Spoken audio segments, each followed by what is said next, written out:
I didn't play Rondo of Blood when it originally came out. Actually, I never played it up until now. As half of the compilation, Castlevania Requiem, Rondo of Blood was always hyped up to me, but I just never went through it. I saw it back in the day on a friend's Turbo Duo, and I was impressed with the graphics and music, but for whatever reason I just never got around to it.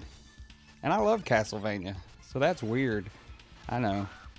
But finally I completed it, and I can easily say Rondo of Blood is not only one of the best 16-bit action games I've ever played, it's also the best traditional Castlevania game.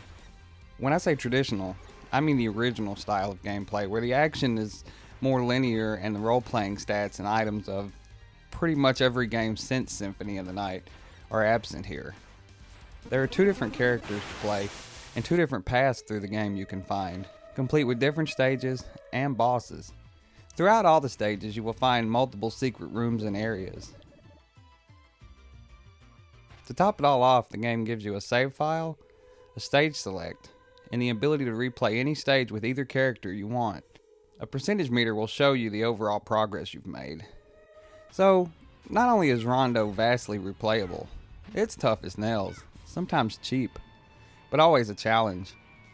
To be quite honest, later Castlevania games are nowhere near as hard as Rondo of Blood, and I loved it. Almost like the Dark Souls of 16-bit action games, it requires you to learn how to counter enemy patterns and dodge traps and pitfalls in order to succeed. That's a statement you could make about any of the Castlevania games, but Rondo will swiftly punish you, and it has no qualms whatsoever about dropping you from full life to nothing in seconds flat. I find most other Castlevania games to be more forgivable in that regard. It's not unusual for enemy AI to react and auto-adjust its actions as a counter to your own. This isn't uncommon in games like Castlevania, and it's always more challenging than, say, most of the enemies in a Mario game that simply exist in the world and always follow preset patterns. But it feels way cranked up in Rondo of Blood though. One section in particular felt almost demonically cruel in its setup. Watch as the enemies swoop in and out of my path at exactly the right time to knock me in the water. Repeatedly. And I mean repeatedly did they proceed to deny me every attempt to pass. But I finally made it through, and when I had completed 100% of the game, I felt a great pride. In general, Maria was my choice character over Richter. Some people complain she makes the game too easy, but the simple fact is, I will choose the character with a faster, better attack, double jump, and a slide any day of the week over the bare bones, classic gameplay of Richter, which does feel a little too rooted in the past of the series. One thing both characters can now do is expend a large amount of hearts to pull off a super special move, but for the most part, I felt that these were wasteful.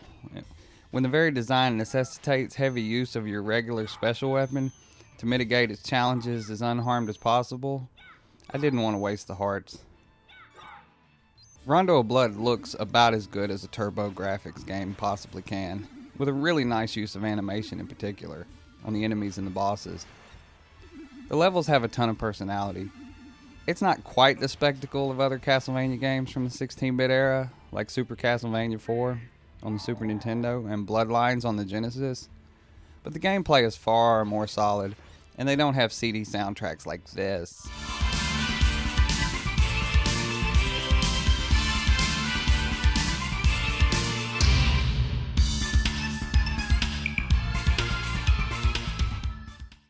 Rondo has easily one of my favorite soundtracks from the time, and it still holds up today. So I don't know why I never played it.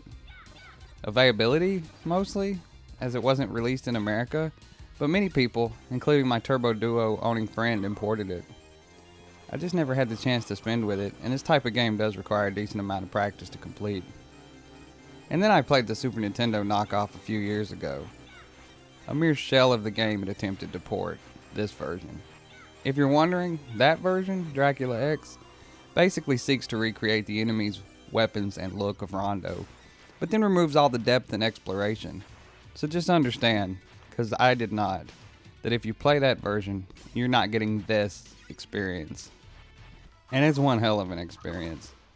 One of the finest action platformers ever made in that era, and one of the best Castlevania games. It's near perfect, challenging, deep, and enjoyable. Yeah, the occasional overuse of cheap AI tries to bring down the experience a little bit, and when playing with Richter, it's not for the faint of heart.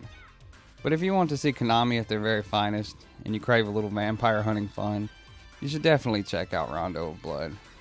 Final score, 96.